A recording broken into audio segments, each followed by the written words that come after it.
नमस्कार, आप देख रहे हैं अखंड आवाज न्यूज। मैं हूं आपके साथ पलक शर्मा। आइए नजर डालते हैं खबर की ओर। भिंड में कांग्रेस पार्टी द्वारा अटेर विधानसभा क्षेत्र ग्राम प्रतापपुरा में संविधान बचाओ संकल्प सभा का आयोजन किया गया। सभा में मुख्य अतिथि पूर्व विधायक एवं कांग्रेस के वरिष्ठ नेता फूल सिंह बरैया ने बसपा पार्टी पर हमला बोलते हुए कहा, अब यह पार्टी भाजपा के एजेंट के रूप में कार्य कर रही है। अब अपना वोट बसपा पार्टी को न देकर अपनी पुरानी पार्टी कांग्रेस को देना है। सभा में पूर्व मंत्री सज्जन सिंह वर्मा ने भी लोगों से कांग्रेस पार्टी के पक्ष में वोट करने के बल्कि मंच पर मौजूद अटेर विधानसभा से संभावित प्रत्याशी पूर्व विधायक हेमंत कटारे ने हाथ जोड़कर कार्यक्रम में पधारे सभी लोगों का अभिवादन किया। गोहद विधानसभा से कांग्रेस विधायक मेवाराम जाटव ने भी सभा में उपस्थित लोगों से हेमंत कटारे के समर्थन में वोट करने का आग्रह किया। इस अवसर पर भाजपा पार्टी को छोड़कर कई लोग कांग्रेस पार्टी में शामिल हुए तथा हजारों की संख्या में लोग पूर्व विधायक हेमंत कटारे और कांग्रेस नेताओं को सुनने के लिए पहुंचे। लाखों लोगों की कुर्बानियां लगी है, तब ये देश का निर्माण हुआ है।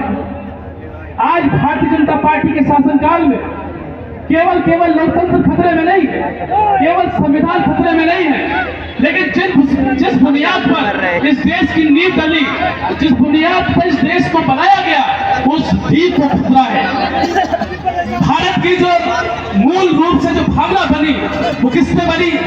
करुणा, बंधुत्व, भाईचारा, धर्मनिरपेक्षता, समाजवाद, ये मूल तत्व है इस देश के संविधान के और इस देश की भावना के। अगर ये मूल तत्व छिन गए, ये मूल तत्व खत्म हो गए, तो ये देश बचने वाला नहीं है। संविधान अपनी शक्तियां किन चीजों से लेता है? संविधान अपने आप से नहीं चलता, संविधान को संस्थाएं चलाती है। इस देश में मुख्य रूप से 3 संस्थाएं हैं, एक विधायिका, एक कार्यपालिका और एक न्यायपालिका।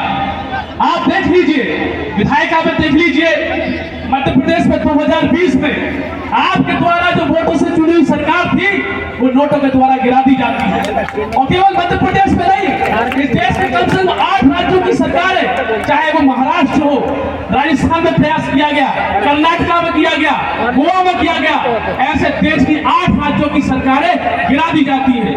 पहले तो बोलते थे कि 2-4 विधायक बिक जाते थे, अब तो पूरी की पूरी पार्टियां अगवा कर ली जाती है। अंदर जो स्पीकर होता है उसको कैप्चर कर लिया जाता है और विधायक की खरीद फरोख्त होती जाती है। तो पहला स्तंभ इस संविधान का विधायक का, आज विधायक का स्वतंत्र नहीं है, आज आपका वोट स्वतंत्र नहीं है, आपके वोट को नोट के द्वारा खरीदा जा रहा है। दूसरा, न्यायपालिका की क्या स्थिति है?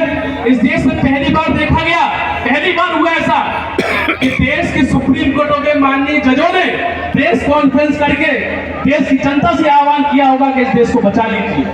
हमने पहली बार देखा कि हमारा जो इलेक्शन कमीशन ऑफ इंडिया है, जिसमें जो चुनाव आयुक्त चुने जाते हैं, वो सुप्रीम कोर्ट की जज की बराबर ताकत रखते हैं। आज जब सुप्रीम कोर्ट ने एक आदेश निकाला कि सरकार मुख्य चुनाव आयुक्त नहीं चुनेगी, कोई चुनाव आयुक्त को नहीं चुनेगी, बल्कि 3 सदस्यीय पैनल चुनेगा। इस सदस्य में कौन सदस्य थे? माननीय उच्चतम आयोग न्यायालय ने निर्णय दिया था कि इसमें 3 सदस्य होंगे, एक देश का प्रधानमंत्री, नेता प्रतिपक्ष और देश का मुख्य न्यायाधीश। मंच पर विराजमान सबके आदरणीय नेता, तुम नहीं बैठे रहोगे, ऐसी हस्ती जिनको पूरे मध्य प्रदेश में नहीं पूरे देश में एक एक व्यक्ति जानता है, ऐसे हमारे सम्मानीय नेता आदरणीय सज्जन सिंह वर्मा जी के लिए जोरदार तालियों से स्वागत कीजिए। और ऐसे ही एक और हमारे सम्मानीय मुख्य अतिथि, हम सबके सम्मानीय नेता, भाई तुम बैठ जाइए, मैं तो वीडियो में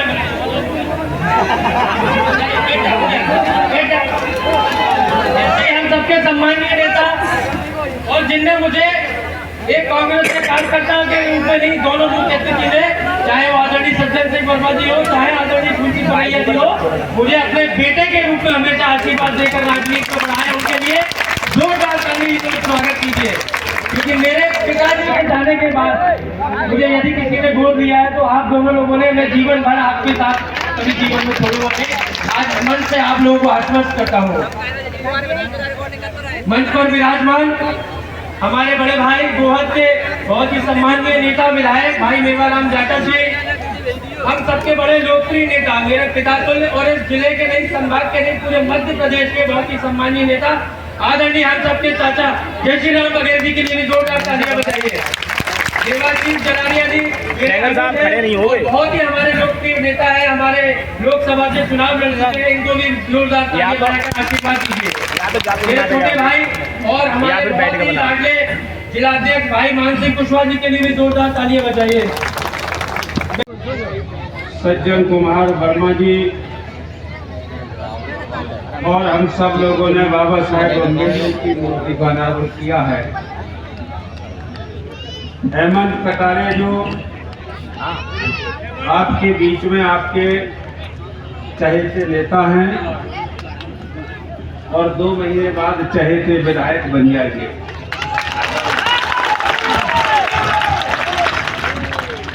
आपके बीच में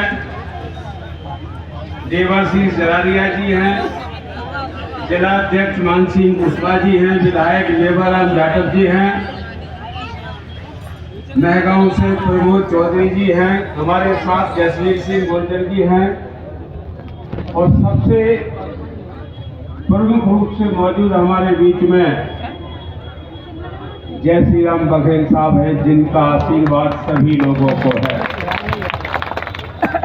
और ये हमेशा इनका हाथ हेमंत कटारे के ऊपर रहता है, हमेशा। यही नहीं, मंच पर हमारे तमाम सम्मानीय नेता हैं, कांग्रेस पार्टी के कार्यवाहक अध्यक्ष सुशीला नरवरिया जी हैं और यही नहीं, तमाम ऐसे कद्दावर नेता हैं जिनके नाम लूंगा तो टाइम ज्यादा निकलेगा, तो मैं सम्मानीय मंच कहकर सभी सम्मानीय भाई और बहनों, नौजवान साथियों, छोटे छोटे बच्चों, आज आपके बीच में एक बड़ी खुशी का माहौल है। जब बाबा साहेब अम्बेडकर की ही स्टैचू का अनावरण हुआ है तो बात बाबा साहेब अम्बेडकर की होनी चाहिए। बाबा साहेब अम्बेडकर के बारे में हम लोग 35-40 वर्षों से,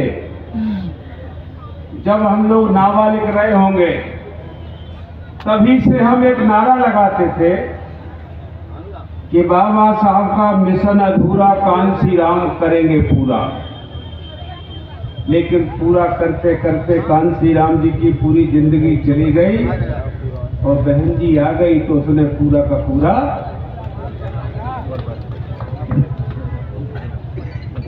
आज की तारीख में मैं आपको कहना चाहता हूं, जब कांसी राम जी ने नारा लगाया था कि बाबा साहब का मिशन अधूरा हम कैसे करेंगे, भारतीय संविधान भाग 16 अनुच्छेद 340 बाबा साहेब अम्बेडकर की कलम से लिखा गया कानून, उस कानून का नाम है जिसकी जितनी संख्या भारी उसकी उतनी हिस्सेदारी। ये नारा कांसी राम जी ने लगाया था, आपको याद है? याद होगा। लेकिन बीच में भले ही कोई इस नारे को टोकने रोकने तोड़ने वाला पैदा हो गया हो तो हो गया हो, लेकिन पवित्र आंदोलन की लाइन देखिए, जो नारा कभी कांसी राम जी ने लगाया था वही नारा आज राहुल गांधी जी लगा रहे हैं। इस खबर में बस इतना ही। देखते रहें अखंड आवाज न्यूज।